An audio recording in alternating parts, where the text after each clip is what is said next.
Problems are things that we enjoy. People want problems. They all say, I don't want any problems in life, but it's absolute garbage. People want problems. That's how you get value in life. You solve problems. And if you're not solving problems, then what is your value as a being? Welcome to the Customer Commerce Podcast, where technology's fast and biz is a blast.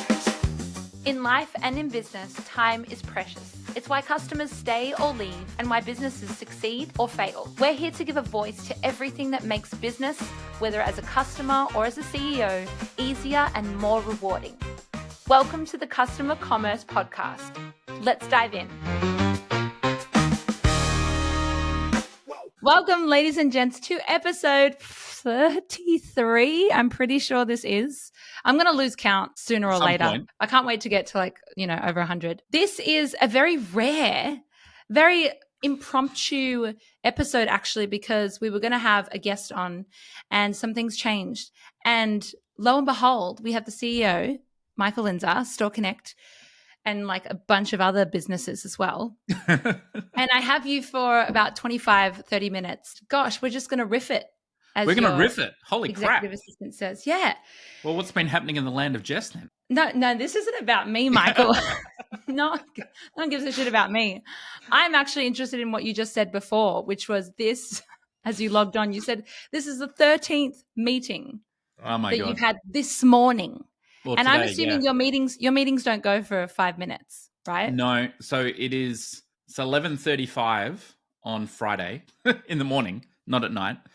And my first meeting went from 5:30 until 6. Then I went from 6 until 7:15. Then I went from 7:15 till 8, 8 till 8:30. Then I had 8:30 until a little between 8:30 and 9 o'clock. I had daughter and wife and stuff before school. Then I did another meeting, 9 till 9:30, 9:30 till 10, 10 till 10:30, 10:30 till 11. 11 till 11:15, 11:15 till 11:30, and here we are. Goodness. 13th meeting. Problem is, Fridays are my worst day for this. It just works out that way. I don't know how productive it is, although I guess part of Store Connect and all my other companies, they're all remote. So it has its benefits and its drawbacks. And the benefit is that you can do focused work all the time. You don't have to constantly be interrupted by people walking up to your desk and things like this. The drawback is you have to be more deliberate about communicating what's happening. And I try and get rid of meetings often, and I nuke meetings whenever they're not needed. And my favorite saying is a quick meeting's a good meeting. But no meeting's best of all, So that's very, very true. And I'm always saying a quick meeting's a good meeting. And I'm always trying to wrap up a meeting earlier. Because, you get these situations where there's 20 people on a meeting and you're just watching dollar signs ticking over as you're all sitting there umming and ahhing. It's exceptionally expensive. So whenever you hold a meeting, you really have to make sure that the value you're going to get out of the meeting exceeds the cost of all of those staff sitting there watching. It's a very important thing. Totally. And I think you kind of say it as it's a matter of fact and, it needs to be done. And it's true. It's a very sane way. But I think majority of the time people have lots of distractions and it's actually very hard. If you're a business owner listening to this, this is the Customer Commerce Podcast, but if you're a business owner listening to this, we're kind of getting the behind the scenes of a business owner now. And I want to take advantage of that because you had 13 meetings and while that's extreme. So far, there's 6 more to go today. Bloody hell. But that's also not uncommon to you as well. There's on average, not just the meetings, but in terms of the amount of things you have back to back, not just meetings, but chunky cycles. And my question to you is, what's the thing that your piece of advice for business owners that really have shit to do, and they have shit to do because they're running a business? How do you stay focused? And also if you are lacking in the energy or the motivation to do the next thing that you've already booked or you have to book, what's the thing that you tell yourself to get back onto it? To get back into it? the number one piece of advice I can give to any business owner is to stay in what is called present time. And it's a strange concept because you really can't be in anything but the present, right? You're always now, right? Everything you're doing is now. You can remember the past or you can think about the future, but everything you're doing of every moment in your day is now. And the trap, when you start feeling exhausted and tired and worn out, you don't want to do the next thing. The most common reason for that is that your attention is stuck on something that's happened in the past and you haven't been able to move on from that, whatever that is. The best way to get around that, if you can, is walk around the block and look at things. And I do that. I mean, I'm now on day 95, I think, of doing 5 kilometers a day, every day, either running or walking. That includes Christmas and New Year's Eve and New Year's Day. And that's kept me very, very sane because you can go out and just get some space. No one's talking to you. You can let the thoughts percolate and process, listen to some music, do whatever it is you need to do. But the key thing when you're walking is to look out. So as a business owner, you'll constantly have a fixed attention. You have fixed attention on your business and you have fixed attention on your computer screen, which is, 0.8 of a meter in front of you. And you have fixed attention on the keyboard, which is half a meter in front of you. So your eyes and your attention are always going from sort of half a meter to 0.8 of a meter to half a meter to 0.8 of a meter. And it closes the available space that you have to operate in. I'm getting really philosophical here, but it's truth. So the way you combat that is get out for a walk. Go for a walk and look and experience and find something interesting about that tree that you never noticed before. Or, oh, that's an interesting bird, and I never knew that squirrels came around here. Like, whatever. Just go and look. Look at other people's faces. Look at what's happening, clothes, different types of cars. Like, start noticing stuff that's at different distances, and that chills you out. That will get you back some motivation. And if you've done that, the next thing to do is make sure you have a plan of action. Like, write down at the end of the day, open up I use the Notes app in Mac. I mean, I'm really low tech on this. You can do it on a piece of paper too, which is actually probably better, is a piece of paper. But I do the Notes app because my EA, Lisa, is incredible, but she doesn't work next to me all day, every day. So we need something that we can synchronize when she's not just there, right? So I use the Notes app, and if I have to, I just jot down, I got to do this tomorrow, I got to do that tomorrow. And I just get that out of my head so that it's no longer there by the time I go to bed. I'm not thinking about what I have to do the next day because I've already written it down. That gives you a good sleep, which is the other thing that's critical. So then you can start the next day. So to summarize that, if you're stuck as a small business owner and you like feeling overwhelmed, you need to do 3 things. End of the day, write up the tasks for the next day so they're out of your head. Get a good night's sleep, like 7+ hours every night, no fail. If you can do 8, even better. And go for a walk every day and look out at the space. And then the final thing is just stay in the present moment. When you're about to do the next thing, go, okay, I'm doing this. I'm not doing that and that and that and that. I'm doing this. And just stay there, do it, focus, get it done, then do the next thing. And the 5th thing is to follow Michael on LinkedIn as well, because then he'll remind you of these things. But I'm curious to know, like, when did you get into this frame of mind? Like, has it taken you a few businesses, a few years or more to then really feel like you're delved into, like, okay, cool, I now swing of it. Know my role as a CEO? Yeah. Yeah, it's more like I got boiled as a frog. Oh gosh. How uncomfortable. Like yeah, the temperature break that of the down water for just me. kept rising and I didn't jump out and now I'm being cooked. Well, can you give me an example of that time? Look, I think, boiled like a frog is the idiom where you can put a live frog in a saucepan and they'll sit there and then you can just boil the water underneath them and that will kill them, right? Because they don't realize it's getting hotter until they die. It's a horrible analogy. But anyway, yeah, look, I've had lots of times where the business has just gone crazy. Like I remember many years ago now, but there was one day I couldn't even confront doing anything. I was so overwhelmed by 5 or 6 bits of bad news that came in all at once, and I'm talking major family bad news, personal bad news from the doctor, and then all 3 businesses had a major situation happen at the same moment, right? And plus 2 of my key people quit. Like, it was just insane 12-hour period of just bad news. And I remember sitting at my desk in numb shock, and I couldn't do anything. I just could not confront doing anything. And then I realized that this was not going to get very far because I had stuff I had to do. So I looked at my desk, and there was a piece of paper over on the right that was not quite aligned. So the thing that I could confront doing was straighten that piece of paper. And I made it straight. And once I straightened that piece of paper, I went,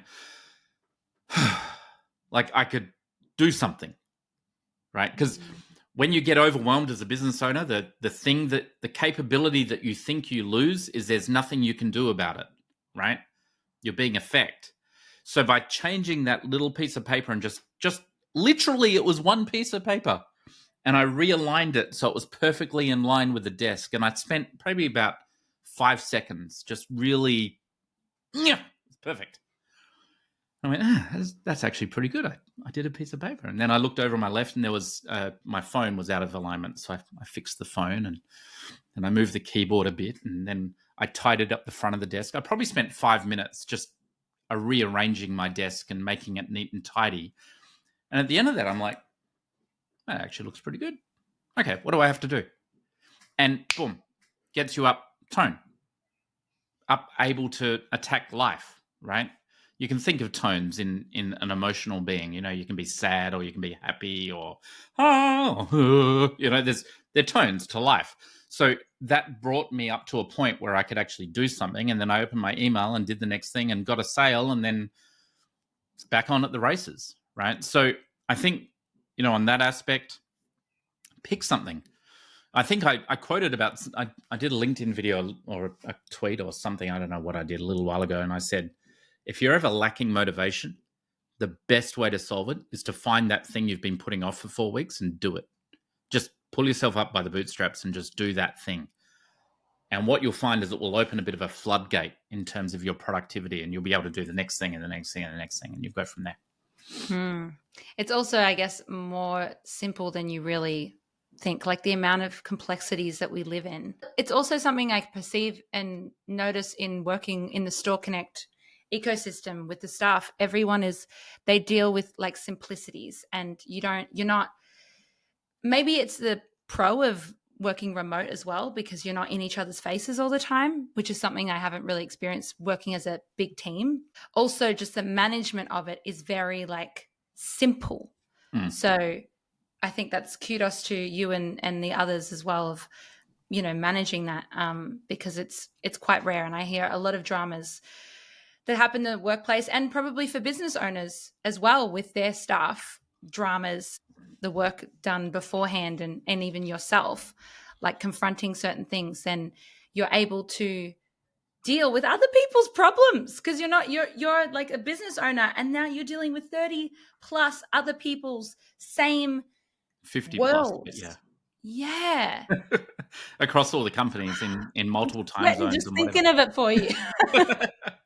It's not, I think you hit on something really profound there, is that most problems are a lot simpler than you want to believe. I'm a firm believer in that if you have a problem, it's only a problem until you can find a bigger problem to have. And problems are things that we enjoy. People want problems. They all say, I don't want any problems in life, but it's absolute garbage. People want problems. That's how you get value in life. You solve problems. And if you're not solving problems, then what is your value as a being? You may as well be a dead corpse. They're the only things that don't solve any problems. So, no matter what your job, doesn't matter. Being a 5-year-old solves problems for their parents on how to make them laugh. A mother solves problems on how to make sure the kid gets to school on time and you actually get them dressed, which we're currently going through as a fun game. Business owners solve problems of staff member doesn't know how to do ABC and screwed it up with the customer, and how do we solve it? Well, a lot of those problems just come down to training, by the way. It's very rarely that you've got an evil person on staff that's actually doing something wrong. So people are willing, help them, give them the ability to solve more and bigger problems, and you'll get happier, more productive staff. Where a great way to kill your staff and kill morale is, as the business owner, go in and just solve every problem. Don't do that. If you want to really grow the staff, give them problems. Like what I told Jessica, I want you to go find these ex-podcast people to come on the podcast. And she's like, okay, yeah, why not? And as soon as you actually hand that problem over and say, this is yours, I'm not dealing with it, I need you to come back to me, they figure it out. People are really intelligent. Everyone on your team is far more capable than you will ever give them credit for. So make them be capable. I think the CEO of NVIDIA recently was on, he said something like, I would rather torture someone to greatness than fire them. That's a great quote. Ooh, I like that. You just get them to a point where they get up to being great. I don't know if he said that, and if not, I'm taking it. I would rather torture someone to greatness than fire them. And however, it's true with me too, to a fault. Have you seen the movie called Whiplash about a drummer? Gosh, Michael, I want you to watch this movie. There's that concept, Whiplash. It's a great movie. It's with Miles Teller and a really famous actor. And it's a link will be in the show notes after this call. Yeah, exactly. But it kind of follows that line of like torture to greatness, but in a bit of a twisted way. Because actually that I have a question on that, because I agree that you should push people to show what that they can do. Yeah. But then what's the boundary then for you? Because it can be actually a really almost sensitive topic as a boss, and maybe business owners out there are like, what do I do? Because I know this guy's not working. I need to say something, but what if I don't want to make them feel bad on or the mental health or those aspects which are very touchy. What's the fine line? But here's the thing, right? When I say torture to greatness, I'm going to do it by validating the right things and saying, I know you can do it. Like, let's go. This is what we need. And measuring their performance and holding them accountable to that production. Never, ever, ever try and force someone to work through any sort of making them wrong or invalidation or you're no good or Johnny's better than you or whatever. That's not the route to greatness. The route to greatness is, hey, you did a really good job on A. Let's do it again on B, and I want you to do it 10% faster. Let's go. You've got to set realistic targets. You have to set ones that are not going to push the person into apathy. Like if I turn around and said to Jessica, okay, next week I want 1 million views on the podcast, and if not, you're fired. It's useless. Yeah. But if I say, look, here's a program I came up with. We're going to get a few, up and coming influencers to come on the podcast, and it's going to grow the network and blah, blah, blah, blah, blah. Yeah, you can run with that and you can get it done, and you'll hit a roadblock and you'll come back and we'll come back and we'll work with it. And be willing as a boss to work with the willingness of your staff and encourage that willingness and keep giving them more and more responsibility until they're running it, and owning it. And that's really the key. You don't want to be hammering people, and torture to greatness, probably has that wrong connotation in it, but you don't want to be killing them. You want to help them realize their potential. And that really is the difference between a great leader and one who's got a team that's scared of them, I guess. So then future-wise, I guess from a CEO's point of view, and you're someone that's definitely like, I feel like you're in the viewpoint of, well, I'm just getting started kind of thing. Mm-hmm. What's some piece of advice that to other business owners that have the similar kind of passion, that fire, they're like, oh, I want to achieve such big things. And I feel like even though I've been in business for 20 plus years, I really I'm unleashing this passion of mine. What's your piece of advice to really go for it and not kind of be like, well, I'm just going to cruise through? Like, how do you stay like fire even after 20 plus years of business? Well, we actually wrote a book on this called True Team. It's by me and my friend Tony Melvin, and you can get it on Amazon. It's an audiobook. And I'll link it in the show notes. We'll link it in the show notes. But, True Team's actually an acronym, and you can read the book and find out what the acronym means. But that book really summarizes how you build a team. I think the key thing for anyone who's looking to really grow is you can't do it alone. You have to build a team. The top entrepreneurs in the world aren't solo. You can't. There's only so many communications you can do in any given minute, right? And money flows towards communication. So the more you can communicate, the more money you'll get. And you as an individual can only communicate so much, okay? So you have to build a team. That's just the fundamental of it. And if you don't have a team, it limits how much you can communicate out, which will therefore limit how much you can get in, right? And I'm not talking about accidentally betting correctly on the stock market and making $1 billion or picking the next lotto numbers or crypto coins or whatever. They're not businesses. They're not repeatable. They're not guaranteed. Like, they don't scale. They're flukes and lucks and winning the lottery. That's not what I'm talking about here. If you want to build a business, the only way you can build a business is through a team, and you want to build a true team. And that's why I wrote the book, True Team. Highly recommend you have a read.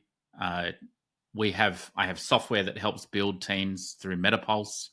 We've got Store Connect as well, which is my primary focus right now. And Metapulse is something that I built so that I could build Store Connect.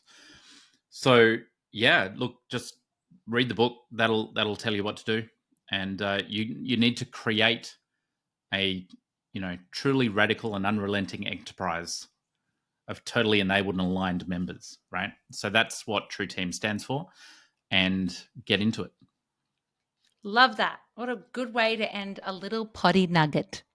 Mikel Linzer, thank you so much for your time. No worries, We're going to come at you next week for another Customer Commerce podcast episode. Bye all. Ciao for now. Bye. Thanks for joining us today. We hope you had an awesome time, leaving you with ideas on how to improve your business and wow customers. If you'd like to leave a real customer's story, head to the link in our show notes and cuss away. Love the show?